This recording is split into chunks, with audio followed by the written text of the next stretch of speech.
ሰላም ጤና ይስጥልን ውድ የቻናላችን ተከታዮች እንዴት አላችሁ እያል ዩቲዩብ ቻናል በኦንላይን በማስተማር ላይ ይገኛል። የምናስተምረው አማርኛ፣ እንግሊዘኛ፣ ሂሳብ እና እንዲሁም ሌሎችን የትምህርት አይነቶች ሲሆን በየትኛውም ሀገር ሆናችሁ በኦንላይን መማር መከታተል የምትፈልጉ ታች ቪዲዮ ላይ ባስቀመጥነው ስልክ በኢሞ፣ በዋትስአፕ፣ በቴሌግራም ሃሎ ይበሉን፣ ይደውሉልን፣ መማር መከታተል ይችላሉ። እሺ ውድ የቻናላችን ተከታታዮች እንዴት አላችሁ? በያላችሁበት ሰላማችሁ ይብዛ እያልን ዛሬ ደግሞ ይዘንላችሁ የመጣን በክፍል 1 በክፍል 2 እያልን የሰራንላችሁን የአማርኛ ፊደል ከመጀመሪያው ጀምረን እስከ መጨረሻው እያንዳንዳቸውን ረጋ ብለን እናነባለን። አንድ ባንድ ሁሎችን ቪዲዮውን እያስቆማችሁ ሲጠፋችሁ ደግሞ ቪዲዮውን እንትን እያላችሁ ማንበብ ትችላላችሁ ማለት ነው። ከዛ በፊት ለቻናሉ አዲስ ከሆናችሁ ላይክ፣ ሼር፣ ሳብስክራይብ እያደረጋችሁ ጀምራችሁ አታውት እስከ መጨረሻው እዩት። እሺ ወደ ቪዲዮአችን ስንገባ ደግሞ እያንዳንዷን ይችን እናያለን ማለት ነው። ይች ማነች? ሀ ነች። ሀ፣ ሁ፣ ሂ፣ ሃ፣ ሄ፣ ህ፣ ሆ። ሃ፣ ሁ፣ ሂ፣ ሃ፣ ሄ፣ ህ፣ ሆ። ቀስ እያላችሁ እየደጋገማችሁ ማንበብ ማለት ነው። ከዛ በሶስተኛው ቅርጹም ሁላ በደንብ እያያችሁ ምን ትላላችሁ? ታነባላችሁ ማለት ነው። እሺ አሁንም ደግሜ ያነባዋለሁ። ሃ፣ ሁ፣ ሂ፣ ሃ፣ ሄ፣ ህ፣ ሆ። እቺ ደግሞ ማነች? ለ፣ ለ፣ ሉ፣ ሊ፣ ላ፣ ሌ፣ ል፣ ሎ። ለ፣ ሉ፣ ሊ፣ ላ፣ ሌ፣ ል፣ ሎ። እያንዳንዳቸውን ደግሞ ረጋ ብለን መጀመሪያ ካነበብን በኋላ ስናያቸው ደግሞ ለ ስንል የመጀመሪያ ፊደል ናት፣ ምንም አይነት ቅጽል የላትም። ሉ ስንል ከጎን፣ ሊ ከእግሯ ላይ፣ ላ እግሯ አጠር ያለች፣ ሌ ስንል ደግሞ እግሯ ላይ በቀኝ በኩል ቀለበት፣ ል ስንል ደግሞ ስድስተኛ ፊደል በውስጥ በኩል ቀለበት ያላች ናት ማለት ነው። ሎ ስንል ደግሞ በውጭ በኩል ከላይ ቀለበት ያላት ናት ማለት ነው። እሺ እቺ ደግሞ ማናት? ሃ ናት።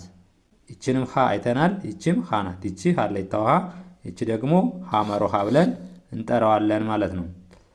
ሃ፣ ሁ፣ ሂ፣ ሃ፣ ሄ፣ ህ፣ ሆ። ሃ፣ ሁ፣ ሂ፣ ሃ፣ ሄ፣ ህ፣ ሆ። እሺ እያንዳንዳቸውን ስናይ ደግሞ ይቺ የመጀመሪያዋ ሃ ወይም ደግሞ አንደኛዋ 3 ጣት ናት፣ ምንም አይነት ቅጽል የላትም። ሁለተኛ ከጎን፣ ሶስተኛ ደግሞ እግራቸው ወደ ቀኝ በኩል ሸፈፍ ያሉ ናቸው ማለት ነው። አብዛኛው ፊደሎች ተመሳሳይ ቦታ ነው ቅጽል ያላቸው፣ አንዳንዶች ናቸው እንጂ የሚለዩ ማለት ነው። ይቺ ደግሞ ሃ አራተኛ ፊደል በግራ በኩል እግራቸው አጠር ይላል፣ የአራተኛ ፊደሎች። ሄ የአምስተኛ ፊደሎች ደግሞ እግራቸው ቀለበት። ህ፣ ሆ። ይቺ ደግሞ ስድስተኛ ፊደል ከላይ ነው ያላት። ሰባተኛ ፊደል በቀኝ በኩል እግሯ ሁለት እግሯ አጠር ይላል ማለት ነው። ይቺ ደግሞ ማናት? ይቺ ደግሞ መ ነች። መ፣ ሙ፣ ሚ፣ ማ፣ ሜ፣ ም፣ ሞ።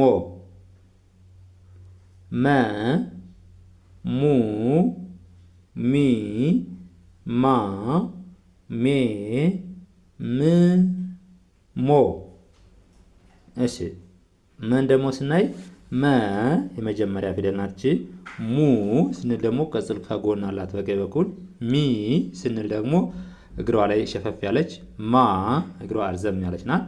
ሜ ስንል አምስተኛ ፊደል ምን አላት? እግሯ ላይ ቀለበት ሜ። ም ስንል ስድስተኛ ፊደል፣ ሞ ስድስተኛና ሰባተኛ ፊደል የሚለዩት ም ስንል ስድስተኛ ፊደል ምንድነች? ወደ ግራ ጠመም ያለች ነች። ሰባተኛዋ ደግሞ ቀጥ ያለች ከመሃል እግር አላት ማለት ነው። እቺ ደግሞ ሰ ነች። ሰ ሱ ሲ ሳ ሴ ስ ሶ። እደግመዋለሁ። ሰ ሱ ሲ ሳ ሴ ስ ሶ። ልክ ሁሉም ተመሳሳይ። ሰ ደግሞ ይቺ ልክ እንደዚህ አይነት ቅርጽ ያላት ሆና ሁለተኛዋ ስነድ ከጎን ቅጽል፣ ሶስተኛዋ እግሯ ሸፍ ያለች፣ አራተኛዋ እግሯ ርዝም ብላ ሌላ ቅጥል የሌላት፣ አምስተኛ እግሯ ላይ ቀለበት፣ ስድስተኛ ይችን የመሰለች ወይም ደግሞ ወደ ግራ ሸፈፍ ያለ እግር ያላት፣ ሰባተኛ ደግሞ እግሯ ከመካከል ላይ ያለች ይችን የመሰለች ናት። ሰ ሱ ሲ ሳ ሴ ስ ሶ እንዲያደርግ እናነባዋለን ማለት ነው። በኦንላይን መማርና መከታተል ለምትፈልጉ ደግሞ ከታች ባለው ስልክ በቴሌግራም፣ በኢሞ፣ በዋትስአፕ በማንኛውም ሶሻል ሚዲያ ደውሉልን። በአጭር ጊዜ ማንበብ መጻፍ እንድችሉ መናገር እናስተምራችኋለን ማለት ነው። እሺ እቺ ረ ናት። ረ ሩ ሪ ራ ሬ ር ሮ። ረ ሩ ሪ ራ ሬ ር ሮ። ረን ስናይ ደግሞ የመጀመሪያዋ ይች ናት። ሁለተኛዋ ከታች እግሯ ላይ ቅጽል ያላት።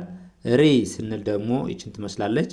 ራ አራተኛ ፊደል እግሯ ትንሽ ዝግዛግ ነገር ያለቻት ናት። ሬ ስንል ደግሞ አምስተኛ ፊደሎች ምንድን ናቸው? እግራቸው ቀለበት። ር ስንል ደግሞ ይችን ትመስላለች። ሮ ስንል ሰባተኛ ፊደል ከላይ ምን ያላት? ቀለበት ያላት ናት ማለት ነው። ስናነበው ረ ሩ ሪ ራ ሬ ር ሮ። ልክ እንደዚህ አድርገን በአጭሩ ማንበብ እንችላለን ማለት ነው። እቺ ደግሞ ሰ ነች። ሰ ሰ ሱ ሲ ሳ ሴ ስ ሶ። ሰ ሱ ሲ ሳ ሴ ስ ሶ። ይኸው ሰ የመጀመሪያዋ ሰ ይችን ትመስላለች። ሱ ስንል ደግሞ ሁለተኛ ፊደሎች ቅጽላቸው ተጎን ነው ያልነ። ይኸው ከጎን። ሲ ስንል ሶስተኛ ፊደሎች አብዛኞቹ ምንድን ናቸው? እግራቸው ወደ ቀኝ ሸፈፍ ያለ ነው ማለት ነው። ሳ ስንል አራተኛ ፊደሎች እግራቸው አጠራጣሪ ያለ። ሴ አምስተኛ ፊደል እግራቸው ላይ በቀኝ በኩል ቀለበት። ስ ስንል ደግሞ አብዛኞቹ ስድስተኛ ፊደሎች ከላይ ወደ ግራ በኩል ዘንበል ያለ ካናታችን ይኖራቸዋል ማለት ነው። ሶ ስንል ደግሞ ሰባተኛ ፊደሎች በውጭ በኩል ወይም ደግሞ በቀኝ በኩል እግራቸው ያጥራል ወይም ደግሞ ከላይ ቀለበት ይኖራቸዋል ማለት ነው። ስናነባት ሰ ሱ ሲ ሳ ሴ ስ ሶ። ልክ እንደዚህ አድርገን እናነባዋለን። እቺ ደግሞ ማነች? ከሰ የምትለየው ከላይ ባለችው አግዳሚ ብቻ ነው እንጂ ከሰ ጋር ተመሳሳይ ሸ ማለት ነች። ሸ ሸ ሹ ሺ ሻ ሼ ሽ ሾ። ሸ ሹ ሺ ሻ ሼ ሽ ሾ። ልክ ሸን ስናይ ደግሞ ከሰ የምትለየው ነው ከላይ ባለችዋ ማለት ነው እንጂ ከሰ ጋር ይመሳሰላሉ። በእጅ በአግዳሚዋ ብቻ ነው የሚለያዩት ማለት ነው። ስለዚህ የመጀመሪያዋ ሸ ምንም አይነት ቅጽል የላትን። ሹ ስንል ከጎን፣ ሺ ግራቸው ሸፈፍ ያለ ሶስተኛ ፊደል፣ ሻ አራተኛ ፊደሎች ደግሞ እግራቸው ምናቸውን ያልነ እግራቸው አጠር ያለ፣ ሼ አምስተኛ ፊደል እግራቸው ላይ ቀለበት በቀኝ በኩል እግራቸው ላይ ምን አላቸው? ቀለበት አላቸው ማለት ነው። ሺ ስንል ስድስተኛ ፊደሎች ደግሞ ከላይ ወደ ግራ በኩል ዘንበል ያለ ነገር ይኖራቸዋል አብዛኞች። ሾ ስንል ደግሞ በቀኝ በኩል እግራቸው ያጥራል ወይም ደግሞ በውጭ በኩል እግራቸው አጠር ያለ ይሆናሉ ማለት ነው። እቺ ደግሞ ቀ ነች። ስለዚህ እችን ስናነባት ሸ፣ ሹ፣ ሺ፣ ሻ፣ ሼ፣ ሽ፣ ሾ። እችን ደግሞ ማን ነው? ቀ ብለን አነባታለን። ቀ፣ ቁ፣ ቂ፣ ቃ፣ ቄ፣ ቅ፣ ቆ። ቀ፣ ቁ፣ ቂ፣ ቃ፣ ቄ፣ ቅ፣ ቆ። እችንም እያንዳንዳቸውን ቅጽላቸውን ስናይ የመጀመሪያ ምንም አይነት ቅጽል የለውም። ሁለተኛ ቁ ስንል ሁለተኛ ፊደሎች ቅጽላቸው ያለ እግራቸው ላይ ወይም ደግሞ ከታች እግራቸው ላይ ቅጽል አላቸው ማለት ነው ከጎን። ሶስተኛ ፊደሎች እግራቸው ላይ ሸፈፍ ያለ፣ ሁለተኛ ከጎን፣ ሶስተኛ እግራቸው ላይ ሸፈፍ ያለ፣ አራተኛ ፊደሎች እግራቸው አጠር ያለ ወይም ደግሞ አብዛኞቹ ባለ አንድ እግር ፊደሎች ወደ ግራ በኩል ሸፈፍ ያሉ ይሆናሉ ማለት ነው። አምስተኛ ፊደሎች ደግሞ እግራቸው ላይ ቀለበት ቄ ብለን እንጠራታለን። ቀለበት። ስድስተኛ ፊደሎች ይኸው ከላይ ወደ ግራ በኩል ዘንበል ያለ ነገር አላቸው አብዛኞቹ ስድስተኛ ፊደሎች ማለት ነው። ሰባተኛ ደግሞ በቀኝ በኩል እግራቸው ማጠር ወይ ከላይ ቀለበት ነው ያለን። ቆ ስንል ከላይ ቀለበት ያላት ትሆናለች ማለት ነው። ስናነበው ቀ፣ ቁ፣ ቂ፣ ቃ፣ ቄ፣ ቅ፣ ቆ። እቺ ደግሞ ማነች? በ ነች። በ፣ ቡ፣ ቢ፣ ባ፣ ቤ፣ ብ፣ ቦ። ይኸው በ፣ ቡ፣ ቢ፣ ባ፣ ቤ፣ ብ፣ ቦ። እያንዳንዳቸው ስናይ በ የመጀመሪያ ፊደል ያው ምንም አይነት ቅጽል የላትም። ሁለተኛው ከጎን፣ ሶስተኛ እግሯ ላይ ሸፈፍ ያለች፣ አራተኛ እግሯ አጠር ያለች። አራተኛ ፊደሎች አብዛኞቹ ምንድናቸው? እግራቸው አጠር ያለ። አምስተኛ ፊደል በቀኝ በኩል እግራቸው ላይ ቀለበት። 6 ከላይ ወደ ግራ በኩል ዘንበል ያለ ወይም ደግሞ በውስጥ ነው ቅጽላቸው። እቺ ብ ስናያት ስድስተኛ ፊደል በውስጥ በኩል ቅጽል አላት ማለት ነው። ቦ ስንል ደግሞ ሰባተኛ ፊደል በቀኝ በኩል እግሯ ምንድነች? አጠር ያለች ነች ማለት ነው። አጠር ያለች። እቺ ደግሞ ማነች? እቺ ደግሞ ቨ ነች። ቨ እቺ ከላይ ስትደረግባት በ የነበረችቱ እቺ ከላይ ስትደረግባት ቨ ትሆናለች። ቨ፣ ው፣ ቢ፣ ቫ፣ ቤ፣ ቭ፣ ቮ። ቨ፣ ው፣ ቪ፣ ቫ፣ ቬ፣ ቭ፣ ቮ። ከበምትለየው ይቺ ከላይ ባለችዋ ነው እንጂ በን ካወቃችኋት ቨንም ከላይ ምን መጨመር ነው? ይቺን አግዳሚዋን መጨመር ነው እንጂ ሌላ ተመሳሳይ ቅጽል ነው ያላቸው ማለት ነው። ስለዚህ ስታነቡ ቨ፣ ቡ፣ ቪ፣ ቫ፣ ቬ፣ ቭ፣ ቮ ብላችሁ ታነቡታላችሁ። እቺ ደግሞ ተ ነች። ተ፣ ቱ፣ ቲ፣ ታ፣ ቴ፣ ት፣ ቶ። ተ፣ ቱ፣ ቲ፣ ታ፣ ቴ፣ ት፣ ቶ። እያንዳንዱን ስናይ ተ የመጀመሪያ ፊደል ምንም ቅጽል የላትም። ሁለተኛ ከጎን፣ ሶስተኛ ደግሞ ቲ ብለን የምንጠራት እግሯ ላይ ሸፈፍ ያለ፣ ታ አራተኛ ፊደል ደግሞ ባለ አንድ እግር ከሆኑ ወደ ግራ ይንሻፈፋሉ አይደል ያልነ። ይኸው ወደ ግራ ሸፈፍ ያለች ታ ብለን እንጠራታለን። ደግሞ አምስተኛ ፊደል ቴ ቀለበት። ስለዚህ አብዛኞቹ አምስተኛ ፊደል ምንድን ናቸው? እግራቸው ላይ ቀለበት አላቸው ማለት ነው። በቀኝ በኩል ቴ፣ ት ደግሞ ከላይ፣ ቶ ስንል ደግሞ በላይ በኩል ከላይ ቀለበት ያላት ነች ማለት ነው። ስለዚህ ስናነበው ተ፣ ቱ፣ ቲ፣ ታ፣ ቴ፣ ት፣ ቶ ብለን እናነባዋለን። እቺ ደግሞ ቸነት። ከተም ትለየው በምን ነው? አንድ አግዳሚ ይቺ ከላይ ያለችቱ ስለተጨመረች እንጂ ከተጋ ተመሳሳይ ናት። ተንና ቸን ለመለየት ተን ካወቃችሁ ቸ ለማለት ደግሞ ከላይ አንድ አግዳሚ መጨመር ነው የሚጠበቅባችሁ ማለት ነው። ቸ፣ ቹ፣ ቺ፣ ቻ፣ ቼ፣ ቺ፣ ቾ። ቸ፣ ቹ፣ ቺ፣ ቻ፣ ቼ፣ ቺ፣ ቾ።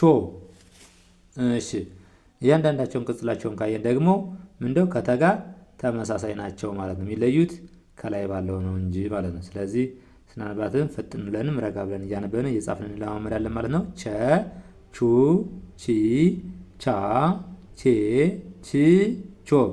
እቺ ደግሞ የ ነች። የ ዩ ይ ያ ዬ ይ ዮ። እስኪ የ ዩ ይ ያ ዬ ይ ዮ። ቅጽላቸውን ስናይ የመጀመሪያ ቅጽል የለውም። ሁለተኛ ከጎን፣ ሶስተኛ ግሩ ላይ ሸፈፍ ያለ ነገር፣ አራተኛ ደግሞ ወደ ግራ በኩል ምን ያለ እግሩ ሸፈፍ ያለ፣ አምስተኛ ቀለበት፣ ስድስተኛ ይችን የመሰለች ቅርጽ አለቻት፣ ሰባተኛ ደግሞ ከላይ ቅጽል አላት ማለት ነው። ከላይ በቀኝ በኩል ቅጽል አላት። እቺ ደግሞ ማነች? ነ ነች። ነ ኑ ኒ ና ኔ ን ኖ። ነ ኑ ኒ ና ኔ ን ኖ። ስለዚህ እንዲህ አድርገን እያንዳንዷን አንበን ካየን በኋላ ቅጽላቸውን እናያለን ማለት ነው። ስንጽፍ ሁለተኛው ከየት ነበር፣ ሶስተኛው፣ አራተኛው በሚል እንድነድ የመጀመሪያው ምንም አይነት ቅጽል የለውም። ሁለተኛ ከጎን፣ ሶስተኛ እግሩ ላይ፣ አራተኛ ከሌሎች ለየት የምትለው ይቺ ምንድነች? ተቃራኒ አቅጣጫ ወይም ደግሞ እንደዚህ የዞረች ነች ማለት ነው። ወደዚህ ወደ ቀኝ በኩል ዘወር ያለች። አምስተኛ እግሯ ላይ ቀለበት አላት። ስድስት ከላይ ወደ ግራ በኩል ሸፈፍ ያለ ነው። ከላይ ካናታቸው ያላቸው አብዛኞች ተመሳሳይ ናቸው ማለት ነው። እቺ ደግሞ ሰባተኛ ፊደሎች ኖ ብሎ የምንጠራት ምንድናት ማለት ነው? እቺ ደግሞ ከላይ ቀለበት ያላት ነች ማለት ነው። እቺ ደግሞ ማናት? ኘ ነች። ኘ ኙ ኚ ኛ ኜ ኝ ኞ። እቺን ስናይ ደግሞ ከነ የምትለየው ከላይ ካናቷ ላይ ባለችው አግዳሚ ነው እንጂ ከነጋ ተመሳሳይ ናት ማለት ነው። ስለዚህ ኘ ኙ ኚ ኛ ኜ ኝ ኞ። እሺ ደግሜ ያነባዋለሁ። ኘ ኙ ኚ ኛ ኜ ኝ ኞ። እሺ እቺ ደግሞ አነች። አ ኡ ኢ አ ኤ እ ኦ። ይኸው ቅጽላቸውን ስናይ እያንዳንዳቸውን ደግሜ ላንብበውና እናያለን። አ ኡ ኢ አ ኤ እ ኦ። እሺ ቅጽላቸውን ስናይ የመጀመሪያ ፊደል አይችን ትመስላለች። ምንም አይነት ቅጽል የላትም። ሁለተኛ ከጎን፣ ሶስተኛ ደግሞ ይኸው እግሯ ላይ ሸፈፍ ያለች ነገር፣ አራተኛ እግሯ አጠር ያለች፣ አምስተኛ ቀለበት፣ ስድስተኛ ከላይ ዝግዛግ ነገር ያላት ኢ ብለን የምንጠራት፣ ሰባተኛ በቀኝ በኩል እግሯ ምን ያለች አጠር ያለች ማለት ነው። ሰባተኛ ፊደሎች ወይ እግራቸው ያጥራል፣ በቀኝ በኩል እግራቸው ያጥራል፣ ወይም ደግሞ ከላይ ቀለበት ይኖራቸዋልና ነች ደግሞ እና እግሯ አጠር ያለች ነች ማለት ነው። ስለዚህ ስናነበው አ ኡ ኢ አ ኤ እ ኦ። እቺ ደግሞ ማነች? እቺ ከነች። ከ ኩ ኩ ኪ ካ ኬ ክ ኮ። እስኪ ደግሞ ላንበው። ከ ኩ ኪ ካ ኬ ክ ኮ። ቅጽላቸውን ስናይ እያንዳንዳቸው የመጀመሪያ ፊደል ምንም ቅጽል የላትም። ሁለተኛ ያው ከጎን፣ ሶስተኛ እግሯ ላይ ሸፈፍ ያለ፣ አራት እግሯ አጠር ያለ፣ አምስት ቀለበት፣ ስድስተኛ ደግሞ ከውስጥ ላይ ዝግዛግ ነገር ያላች ነች። ሰባተኛ በቀኝ በኩል ምን ይላል? እግሯ አጠር ይላል ማለት ነው። ስናነበው ከ ኩ ኪ ካ ኬ ክ ኮ። እቺ ደግሞ ኸ ብለን ነው የምናነባት። ኸ ከከምትለየው ካናቷ ላይ ይችኛይቱ አግዳሚ ስለተደረገች ነው ማለት ነው። ከምትለየው ኸ ሁ ሂ ሃ ሄ ህ ሆ ኸ ሁ ሂ ሃ ሄ ህ ሆ። እሺ እቺ ደግሞ ማናት? ወ ናት። ወ እያንዳንዳቸውን ስናነባት ወ ው ዊ ዋ ዌ ው ወ ወ ው ዊ ዋ ዌ ው ወ። እያንዳንዱ ቅጽሉን ስናይ መጀመሪያ ቅጽል የለውም፣ ሁለተኛ ከጎን፣ ሶስተኛ እግሩ ላይ ሸፈፍ ያለ፣ አራተኛ እግሯቸው አጠር ያለ ይሆናል ነው ያልነ። ግን ይቺ አንድ እግር ነው ያላት ማለት ነው። ዌ ስንል ደግሞ አምስተኛ ፊደል እግራቸው ቀለበት፣ ው ስድስተኛ ፊደል ከጎን፣ ዎ ስንል እግሯ ወደ ግራ በኩል ጠመም ያለች ነች ማለት ነው። ምን ያለች ነች? ጠመም ያለች ናት ማለት ነው። እሺ አሁን ቀጥለን የምናየው ደግሞ ዘ ነው። ዘ ዙ ዚ ዛ ዜ ዝ ዞ ዘ ዙ ዚ ዛ ዜ ዝ ዞ። እሺ እያንዳንዱ ስናይ ዘ ደግሞ ምንድናት? ሁለት ቋሚ ሆነው በአንድ አግዳሚ የተያያዘች ፊደል። ይኸው ሁለት ቋሚ እናደርግና አንድ አግዳሚ አድርገን ሌላውን ቅጽሉ ተመሳሳይ ቦታ ወይም ደግሞ ምንድነው ተመሳሳይ ቦታ ላይ ነው እናገኘው። ሁለተኛ ከጎን የሁሉም ተመሳሳይ ስለሆነ አብዛኛው ማለት ነው። ሶስተኛ እግሩ ላይ ታሸፈፍ ያለ፣ አራት እግሩ አጠር ያለች፣ አምስት ይኸው ቀለበት፣ ስድስተኛ ደግሞ ምንድናት? ስድስተኛ ደግሞ ከላይ ወደ ግራ ዘንበል ያለች፣ ሰባተኛ በቀኝ በኩል እግሯ አጠር ያለች ነች ማለት ነው። ስናነባትን ዘ ዙ ዚ ዛ ዜ ዝ ዞ። እቺ ደግሞ ዠ ነች። ዠ ዠ ዡ ዢ ዣ ዤ ዥ ዦ ዠ ዡ ዢ ዣ ዤ ዥ ዦ። ዘና ዠ የሚለያዩት በምን ነው? ዘ ወደ ላይ ሁለት ቋሚ በአንድ አግዳሚ የተያዘች ስትሆን ይችን የመሰለች ስትሆን፣ ዠ ግን ከላይ ምን አላት? ከላይ ወደ ቀኝና ወደ ግራ ገለል ያለ ነገር አላት ማለት ነው። ከዛ ውጭ ቅጽሉ ተመሳሳይ ነው ማለት ነው። ስለዚህ ዠ ዡ ዢ ዣ ዤ ዥ ዦ። እቺ ደግሞ ደ ነች። ደ ዱ ዲ ዳ ዴ ድ ዶ። ይኸው ደ ዱ ዲ ዳ ዴ ድ ዶ። ደን ስናይ ደግሞ የመጀመሪያው ምንም አይነት ቅጽል የለውም። ሁለተኛ ዱ ከጎን፣ ዲ ሶስተኛ ፊደል እግሯ ላይ፣ ዳ አራተኛ ፊደል ምንድነው? እግራቸው አጠር ያሉ፣ ዴ አምስተኛ ፊደል ደግሞ ቀለበት፣ ድ ስድስተኛ ፊደል፣ ዶ እች ደግሞ ሰባተኛ ፊደል ናት ማለት ነው። ስለዚህ እናነበው ደ ዱ ዲ ዳ ዴ ድ ዶ። እቺ ደግሞ ማናት? ጀ ጀ ጁ ጂ ጃ ጄ ጅ ጆ። ደንና ጀን ስናይ የደ ካናቷ ምንም የላትም። ጀ ደግሞ ካናቷ በመኖሯ ጀ እንላታለን ወይም ደግሞ ከደ ትለያለች ማለት ነው። ስናነብ አንዱን ከአንዱ በምን ነው የሚመሳሰሉትን በምን ነው የሚለያዩ ብለን ስንል አንዱን ስንይዘው ያኛውንም በዛኛው ስለምናስታውሰው አንዱን ከአንዱ እያመሳሰልን ወይም ደግሞ የሚለያይበትን እያየን ማንበብ ማለት ነው።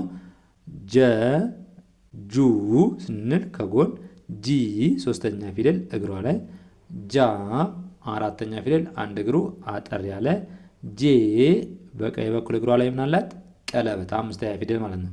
ጂ ስድስተኛ ፊደል፣ ጆ ኦ የሚል ድምጽ ያላቸው ሰባተኛ ፊደሎች ናቸው አብዛኛው ማለት ነው። ጀ ጁ ጂ ጃ ጃ ጄ ጅ ጆ። እሺ እቺ ደግሞ ማናት? ገ ነች። ገ ጉ ጂ ጋ ጄ ግ ጎ። ገ ጉ ጊ ጋ ጌ ግ ጎ። እሺ እችን ስናይ ደግሞ ቅጽሉ ሁሉም ተመሳሳይ ነው። ያው ገ ስንል ቅጽል የለውም። ጉ ከጎን ጊ እግሮ ላይ ሶስተኛ ፊደል እግራቸው ላይ ጋ ጌ አምስተኛ ፊደል ደግሞ ቀለበት አራተኛ ፊደል ትመስላለች። ጌ አምስተኛ ፊደል ቀለበት ግ ስድስተኛ ፊደል ደግሞ እቺ በውስጥ ምን አላት? ቀለበት። መጨረሻዋ ደግሞ ጎ ከላይ ቅጽል አላት ማለት ነው። ስናነበው ገ ጉ ጊ ጋ ጌ ግ ጎ። ልክ እንደዚህ ያደረግን በደንብ እየደጋገምን እንላለን እናነበዋለን ማለት ነው። ከዛ በኋላ በአጭር ጊዜ ልናነብ ልንጽፈው እንችላለን። እነዚህ ፊደሎች ከያዝነ ምንም ለማንበብ ለመጻፍ የሚከብደን ነገር አይኖርም። እቺ ደግሞ ማናት? ጠናት። ጠ ጡ ጢ ጣ ጤ ጥ ጦ። ጠ ጡ ጢ ጣ ጤ ጥ ጦ። እቺ ደግሞ ማናት? ጨ ናት። ጨ ጩ ጪ ጫ ጬ ጭ ጮ። እቺ ደግሞ ማናት? እቺ ደግሞ ጰ ነች። ጰ ጱ ጲ ጳ ጴ ጵ ጶ። ይችን ስናነብ ምን ማድረግ አለብን? እየደጋገምነ ማንበብ እንድንይዛቸው ማለት ነው። በድምፅም ቅርጻቸውን መጀመሪያ በድምፅ ደጋግመን አንበን እንይዛቸዋለን። ከዛ ደግሞ በቅርጽም እንድንይዛቸው በደንብ እያነበብነ እየጻፍነ መለማመድ። ለምሳሌ ይችን ጠ ጡ ጢ ጣ ጤ ጥ ጦ። ይችን ስናነብ መጀመሪያ እንዳገን ሸምደን ከያዝነ በኋላ ደግሞ የመጀመሪያዋ ምን አይነት ቅርጽ አላት? ምንም አይነት ቅርጽ ላይ ያላት 3 ጣት ፊደል፣ ሁለተኛዋ ከጎን፣ ሶስተኛዋ ደግሞ እግሯ ሸፈፍ ያለች፣ አራተኛዋ በግራ በኩል ለግት እግሩ አጠር ያለ፣ ጤ ስንል ደግሞ አምስተኛ ፊደል እግሯ ላይ ቀለበት፣ ጥ ይችን ትመስላለች። ጦ ስንል ደግሞ በቀኝ በኩል ሁለት እግሩ አጠር ያለ ይሆናል ማለት ነው። ስናነበው ጠ ጡ ጢ ጣ ጤ ጥ ጦ።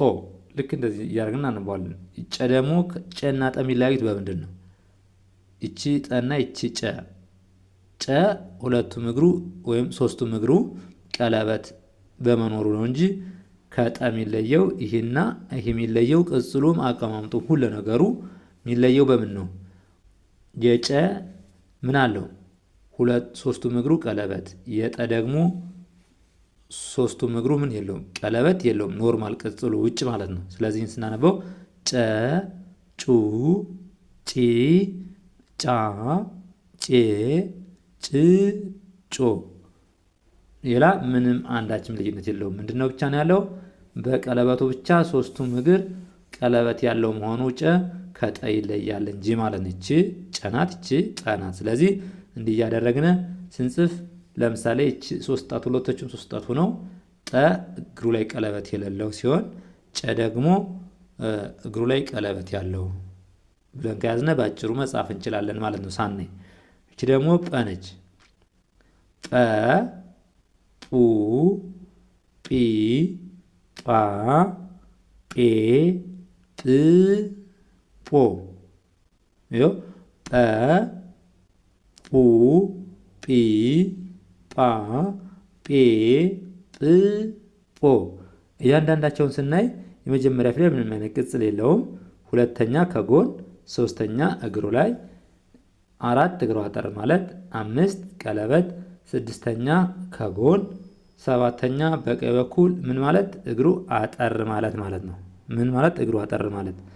እሺ ይቺ ደግሞ ጸናት። ጸና ጰ የሚለያዩት ምንድን ነው? ስናነብ ይችን ጰ ላላ አድርገን ስናነባት ይቺ ደግሞ ጸ። ይቺ ጸ ከላይ ከአናቷ ላይ ቅጽል የላትም። ጰ ደግሞ ከአናቷ ላይ ምን አላት? ቅጽል ወደ ላይ ወጣ ያለ ቅጽል የሁሎችም አላቸው ማለት ነው። ስለዚህ ጸ ይችን ጸ ብለን ነው የምናነባት። ጹ ጺ ጻ ጼ ጽ ጾ ይኸው ጸ ጹ ጺ ጻ ጼ ጽ ጾ። እቺ ደግሞ ማናት? እቺ ደግሞ ፈ ነች። ፈ ፉ ፊ ፋ ፌ ፍ ፎ ይኸው ፈ ፉ ፊ ፋ ፌ ፍ ፎ። ልክ ፈን ስናይ ደግሞ ልክ ረ የመሰለችና ነገር ግን ከውስጥ ምን አላት? ቅጽል ወይም ደግሞ ውስጥ ላይ ልክ እንደዚህ አይነት ቅርጽ ያላት ናት ማለት ነው። ስለዚህ ሌላው በተመሳሳይ ቦታ ሁለተኛ ከጎን ከስር ሶስተኛ ልክ እቺን የመሰለች አራትም እቺ እንዲያረግና እያንዳንዳቸውን እያየን መጀመሪያ እያየን መጻፍ ከዛ ደግሞ ምን እንላለን ሳናይ እየጻፍነ እንለማመዳለን ማለት ነው። ሳናይ ማንበብ ሁሉ እንለማመድና ፊደሎችን ይዘናቸው አላልዘናቸው የሚለውን ለምሳሌ እቺን ሳናይ እንሸፍንና ፈ ፉ ፊ ፋ ፌ ፍ ፎ ይህንን ቼክ እያደረግነ ማንበብ እንችላለን ማለት ነው። በአጭሩ በቶሎ እንድንረዳው ከፈለግን እቺ ደግሞ ሀ ነች። ሀ ሁ ሂ ሃ ሄ ህ ሆ ሃ ሁ ሂ ሃ ሄ ህ ሆ። እዚህ ላይ የምናያቸው ከፐ በስተቀር ሁሎችም ሞክሸ ፊደላት አላቸው ማለት ነው። ወይም ደግሞ በእነሱ ስም የሚጠራ ፊደል ሀም አለ አም አለ ጸም አለ ማለት ነው። ስለዚህ ከዚያ ጋርም እያመሳሰልን እናየዋለን። ሀ ሁ ሂ ሃ ሄ ህ ሆ። እሺ እቺ ደግሞ ማናት? አ ናት። አ ኡ ኢ አ ኤ እ ኦ ይኸው አ ኡ ኢ አ ኤ እ ኦ። እቺ ደግሞ ማነች? ጸ ነች። ጸ ጹ ጺ ጻ ጼ ጽ ጾ ይኸው ጸ ጹ ጺ ጻ ጼ ጽ ጾ። ለምሳሌ ስናይ እቺ አ እና እቺ ጸ የሚለያዩት በምንድን ነው? ጸ ምንላት ከውስጥ ሰረዝ ያላት ስትሆን አ ደግሞ የላትም ማለት ነው። በሌላ ተመሳሳይ ናቸው። እቺ አ ምንላት አይኗ አ ብለን እንጠራታለን። እቺ ደግሞ ብዙሃኗ ሀ። እቺን ደግሞ ጸ ፀሐዩ ጸ ብለን እንጠራዋለን። ግን አብዛኞቹ እቺና እቺ የሚለዩት በምን ነው? እቺ ጸ ከሆነች ሰረዝ ይኖራታል። አ ከሆነች ደግሞ የላትም ማለት ነው። የሌላት ከሆነች አ ብለን ሰረዝ ያላት ከሆነች ጸ ብለን እንጠራታለን።